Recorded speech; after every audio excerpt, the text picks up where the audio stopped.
Welcome to மில்லியம் Tamil academy. இந்த வீடியோவில் TNPSC group 4 2025க்கான result நமக்கு பப்ளிஷ் ஆகிருக்கு.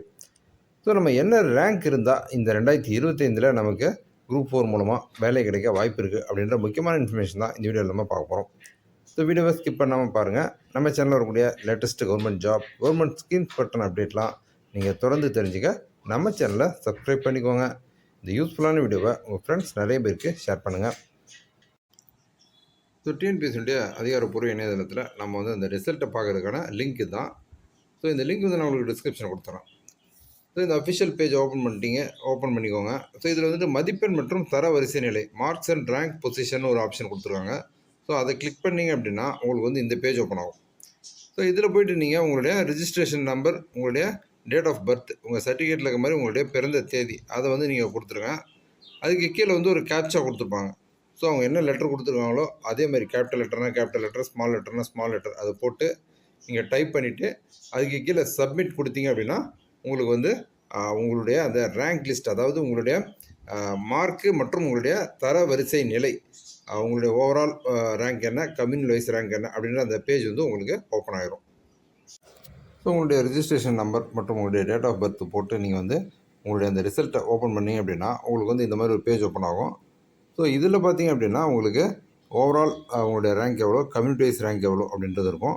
இது போக நீங்கள் வந்து ஸ்பெஷலாக வந்து டைப்பிஸ்ட்டு, ஃபாரஸ்ட் வாட்சர் இந்த மாதிரி பதவிகளுக்கு விண்ணப்பிச்சிருந்தீங்க அப்படின்னா உங்களுடைய மற்ற பதவிகளுக்கான ரேங்க், அதாவது ஜூனியர் அசிஸ்டண்ட்டு, விஏஓ அதற்கான ரேங்க் எவ்வளோ, டைப்பிஸ்ட்டுக்கான உங்களுடைய ரேங்க் எவ்வளோ, இப்படி தனித்தனியான லிஸ்ட் வந்து உங்களுக்கு ஆன்லைன்லேயே நீங்கள் உடனடியாக பார்த்துடலாம். ஸோ நீங்கள் என்ன எக்ஸாமுக்காக என்ன பதவிக்காக தேர்வு எழுதியிருக்கீங்க, ஸோ அதில் உங்களுடைய கம்யூனல் வைஸ் ரேங்க் எவ்வளோ, ஓவரால் ரேங்க் எவ்வளோ அப்படின்றத நீங்கள் முதல்ல பார்த்துருங்க. என்னென்ன பதவிக்கு எவ்வளோ வேகன்சி வந்து நமக்கு கரெக்டாக ஃபில்அப் பண்ண போகிறாங்க அப்படின்ற அந்த லிஸ்ட்டை பார்த்துடலாம். வில்லேஜ் அட்மினிஸ்ட்ரேட்டிவ் ஆஃபீஸர் பார்த்தீங்கன்னா 218 வேகன்சி சொல்லியிருக்காங்க. Junior assistant 1969, typist 1392, steno typist 361, forest guard 65, forest guard with driving licence 37, forest watcher 33, field assistant 17. So இந்த நம்பர் ஆஃப் வேகன்சிஸ் தான் நமக்கு வந்து இந்த தேர்வு மூலமாக ஃபில்அப் பண்ண போகிறாங்க. ஸோ இதில் குறிப்பாக நம்ம இன்னொரு இன்ஃபர்மேஷன் பார்த்துலாம். அதாவது இந்த வேகன்சிஸில் ஒரு மாவட்டத்துக்கு என்னென்ன பதவிக்கு எவ்வளோ வேகன்சி அவைலபிளாக இருக்குது அப்படின்ற அந்த லிஸ்ட்டை அவங்க ஏற்கனவே கொடுத்துருக்காங்க நமக்கு. ஸோ டிஎன்பிஎஸ்சி அதிகாரப்பூர்வமாக கொடுத்த அந்த லிஸ்ட்டை நம்ம பார்த்துலாம். உதாரணமாக பில் கலெக்டர் இதில் பார்த்தீங்கன்னா திண்டுக்கல் மாவட்டத்தில் 2 வேகன்சி கொடுத்துருக்காங்க. ஒன்று ஜிடிஜி பிஎஸ்டிஎம், இன்னொன்று பிசி ஓபிசிஎம் ஜிபிஎஸ்டிஎம். ஸோ இந்த மாதிரி 2 வேகன்சிக்கும் என்ன கம்யூனிட்டி வைஸ் ரிசர்வேஷன் அப்படின்றத கொடுத்துருக்காங்க.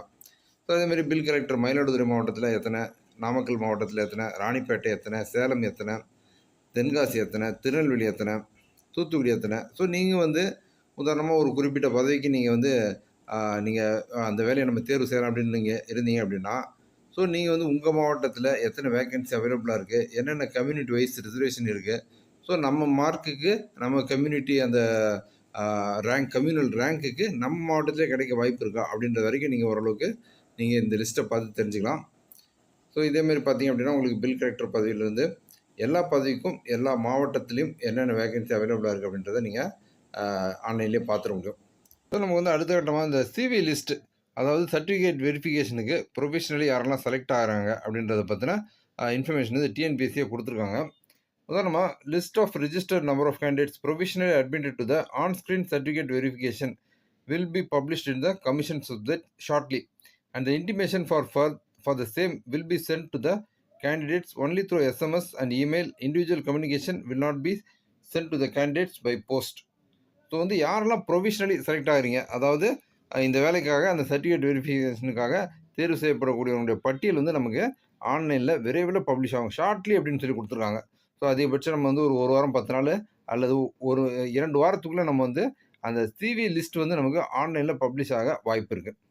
ஸோ அதுபோக உங்களுக்கு எஸ்எம்எஸ் மற்றும் இமெயிலையும் அந்த தகவல் வந்து உங்களுக்கு தெரிவிக்கப்படும் அப்படின்னு சொல்லியிருக்காங்க. So no communication, individual communication will not be sent to candidates by post. So உங்களுக்கு தபால் மூலமாக எந்த விதமான தகவலும் வராது அப்படின்னு சொல்லியிருக்காங்க. ஸோ நீங்கள் வந்து ஓவராலாக நீங்கள் வந்து உங்களுடைய கம்யூனல் ரேங்க் என்ன, ஓவரால் ரேங்க் என்ன அப்படின்றத நீங்கள் ஆன்லைனில் பாருங்கள். ஸோ அதை அடிப்படையிலே உங்களுக்கு சிவி லிஸ்ட்டில் உங்களுடைய நம்பர் வர்றதுக்கு வாய்ப்பு இருக்குது அப்படின்றத நீங்கள் தெரிஞ்சுக்க முடியும். ஸோ சிவி லிஸ்ட்டும் சர்டிஃபிகேட் வெரிஃபிகேஷன் லிஸ்ட்டு வந்து உங்களுக்கு மேக்ஸிமம் ஒரு 1 or 2 வீக்ஸ்க்குள்ளே உங்களுக்கு ஆன்லைன்லேயே பப்ளிஷ் ஆகிரும். ஸோ நீங்கள் அதிலிருந்து நீங்கள் வந்து சர்டிஃபிகேட் அப்லோட் பண்ண வேண்டிய அந்த லிஸ்ட்டு இதெல்லாமே நம்ம தெரிஞ்சுக்க முடியும். ஸோ குரூப் 4 2025 நமக்கு மொத்தம் 4662 வேகன்சிஸ் கொடுத்துருக்காங்க. ஸோ இது வந்து ஒட்டுமொத்தமான வேகன்சி. ஸோ இதில் junior assistant, VAO, bill collector இந்த பதவிக்கு பார்த்தீங்கன்னா 2426. ஸோ இந்த பதவிகள், அதாவது இந்த 2426 வேகன்சிஸ் அப்படிங்கிறது நீங்கள் வந்து ஓவராலாக எல்லாருமே வந்து அப்ளை பண்ண முடியும். டைப்பிஸ்ட்டு, ஸ்டெனோ டைப்பிஸ்ட்டு, ஸோ இந்த மாதிரி இதில் பார்த்தீங்க அப்படின்னா உங்களுக்கு டெக்னிக்கல் குவாலிஃபிகேஷன் கேட்பாங்க. உதாரணமாக டைப்பிஸ்ட்டுக்கு டைப்பிங் தெரிஞ்சிருக்கணும். ஸோ டைப்பிங் தெரிஞ்சிருந்தால் மட்டும்தான் நீங்கள் வந்து அதுக்கு அப்ளை பண்ண முடியும். ஸோ இந்த ஜென்ரலாக வரக்கூடிய இந்த 2426 வேகன்சிஸ் இதில் நமக்கு என்ன ரேங்க் வந்தது அப்படின்னா நம்ம ஓரளவுக்கு தேர்வு செய்யப்படுறதுக்கான ஒரு சேஃபாக நம்ம ஃபீல் பண்ணலாம். ஸோ அதை நம்ம பார்ப்போம். உதாரணமாக வந்து இந்த 2426 வேகன்சிஸில் பார்த்தீங்க அப்படின்னா ஒரு பிசி கம்யூனிட்டிக்கு நமக்கு வந்து ஒரு கம்யூனியல் வைஸ் வந்து ஒரு 600 வேகன்சிஸ் அந்த மாதிரி அவங்க வந்து ரிசர்வ் பண்ணுறதுக்கான வாய்ப்புகள் இருக்குது. ஸோ அந்த ரிசர்வ் பண்ணுற 600 வேகன்சிஸில் நமக்கு வந்து எப்படி தேர்வு செய்வாங்க அப்படின்னா 1:2 அப்படின்ற அந்த ரேஷியோ பிரகாரம் அவங்க வந்து நமக்கு வந்து அந்த சர்டிஃபிகேட் வெரிஃபிகேஷன் லிஸ்ட்டு கொடுப்பாங்க. ஒரு பதவிக்கு 2 நபர் அப்படின்ற அடிப்படையில். உதாரணமாக இப்போ ஒரு 600 வேகன்சிஸ் அப்படின்னா நமக்கு வந்து ஒரு 1000 பேர் வந்து பிசி கம்யூனிட்டிலேருந்து அவங்க வந்து தேர்வு செய்யப்படுறதுக்கான சர்டிஃபிகேட் வெரிஃபிகேஷன் லிஸ்ட்டு அதில் வந்து அவங்களுடைய பெயர் வெளியாக வாய்ப்பு இருக்குது. ஸோ இப்போ இந்த 1000 பேரில் 600 பேரை அவங்க வந்து தேர்வு செய்வாங்க. ஸோ இதேமாதிரி பிசிஎம் பார்த்தீங்க அப்படின்னா அவங்களுக்கு ஒரு 80 அல்லது 100 வேகன்சி இருக்குது அப்படின்னா அவங்க ஒரு 150 நம்பர் வந்து சர்டிஃபிகேட் வெரிஃபிகேஷன் லிஸ்ட்டு கொடுப்பாங்க. ஸோ அந்த பிசிஎம் கம்யூனிட்டியில் 150 ரேங்குக்கு உள்ளே இருக்கிறவங்க தேர்வு செய்யப்படுறதுக்கான வாய்ப்புகள் இருக்குது. உதாரணமாக பிசி கம்யூனிட்டி அப்படின்னா நீங்கள் வந்து ஒரு 1000 ரேங்குக்குள்ளே வரக்கூடிய விண்ணப்பதாரர்கள் வந்து இந்த VAO, junior assistant, typist, bill collector இந்த பதவிக்கு தேர்வு செய்யப்படுறதுக்கான வாய்ப்புகள் இருக்குது. இதே மாதிரி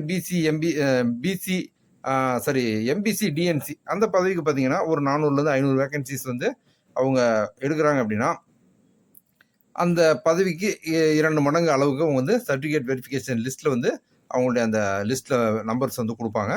ஸோ அந்த முதல் அந்த 700 அல்லது 800 ரேங்க்குள்ளே வர்றவங்களுக்கு இந்த எம்பிசி டிஎன்சி கேட்டகரியில் வந்து தேர்வு செய்யப்பட வாய்ப்பு இருக்குது. ஸோ இதேமாரி வந்து உங்களுக்கு எஸ்சி, எஸ்சிஏ, எஸ்டி, ஸோ அவங்களுடைய டோட்டல் நம்பர் ஆஃப் வேகன்சி அந்த கம்யூனிட்டிக்கு எவ்வளோ இருக்கோ அதில் 1:2 அப்படின்ற அந்த ரேஷியோ பிரகாரம் அவங்க வந்து சர்டிஃபிகேட் வெரிஃபிகேஷன் லிஸ்ட்டு கொடுப்பாங்க. ஸோ அந்த சர்டிஃபிகேட் வெரிஃபிகேஷன் லிஸ்ட்டுக்கு போகும்போது வெரிஃபிகேஷனுக்கு போகும்போது அவங்க வந்து சான்றிதழ் சரிபார்ப்பில் சிலருடைய அந்த சான்றிதழ் வந்து சரியில்லாமல் இருக்கலாம், அல்லது வந்து அவங்க கொடுத்துருக்கக்கூடிய தகவல்கள் வந்து முரண்பட்ட தகவல்கள் இருக்கலாம். ஸோ இது மாதிரி அவங்க வந்து நிராகரிக்கப்படக்கூடிய அந்த விண்ணப்பதாரர்கள் போக தகுதியான விண்ணப்பதாரர்கள் அவங்க வந்து இந்த வேலைக்கு தேர்வு செய்வாங்க. ஸோ நீங்கள் வந்து உங்களுடைய அந்த கம்யூனல் வைஸ் அந்த ரேங்க்கில் நீங்கள் எந்த அளவுக்கு மேலே இருக்கிறீங்களோ ஸோ அந்த அளவுக்கு நீங்கள் தேர்வு செய்யப்படுறதுக்கான வாய்ப்புகள் அதிகம். டிஎன்பிஎஸ்சி குரூப் 4 2025 தேர்வு நடந்தப்பவே ரிசல்ட் 3 மாதத்தில் பப்ளிஷ் பண்ணிடுவோம் அப்படின்னு டிஎன்பிஎஸ்சி அறிவிச்சிருந்தாங்க. ஸோ அவங்க சொன்ன மாதிரியே 3 மாதத்தில் ரிசல்ட்டை நமக்கு கொடுத்துட்டாங்க. ஸோ அடுத்து CV list certificate verification list விரைவில் வெளியாகும் அப்படின்னு சொல்லியிருக்காங்க. ஸோ அதேமாதிரி சர்டிஃபிகேட் வெரிஃபிகேஷன் லிஸ்ட்டு வெளியாகி கவுன்சிலிங் இதெல்லாம் வந்து அடுத்தடுத்த கட்டமாக போயிட்டு 2025 குரூப் 4 தேர்வு எழுதிய தேர்வர்களுக்கு அரசு பணி கிடைக்கும் அப்படின்னு நாம் நம்பலாம். ஸோ இந்த டிஎன்பிஎஸ்சி குரூப் 4 தேர்வு பற்றி இந்த வீடியோவில் நான் ஷேர் பண்ண இன்ஃபர்மேஷன்லாம் உங்களுக்கு ரொம்ப யூஸ்ஃபுல்லாக இருந்திருக்கும்னு நான் நம்புகிறேன். இந்த வீடியோ பற்றின உங்களோட வியூஸை கமெண்ட்டில் ஷேர் பண்ணுங்கள். நம்ம சேனலில் வரக்கூடிய latest government job, government schemes பற்றின அப்டேட்லாம் நீங்கள் தொடர்ந்து தெரிஞ்சுக்க நம்ம சேனலை சப்ஸ்கிரைப் பண்ணிக்கோங்க. இந்த யூஸ்ஃபுல்லான வீடியோவை உங்கள் ஃப்ரெண்ட்ஸ் நிறைய பேருக்கு ஷேர் பண்ணுங்கள். மீண்டும் அடுத்த வீடியோவில் சந்திப்போம்.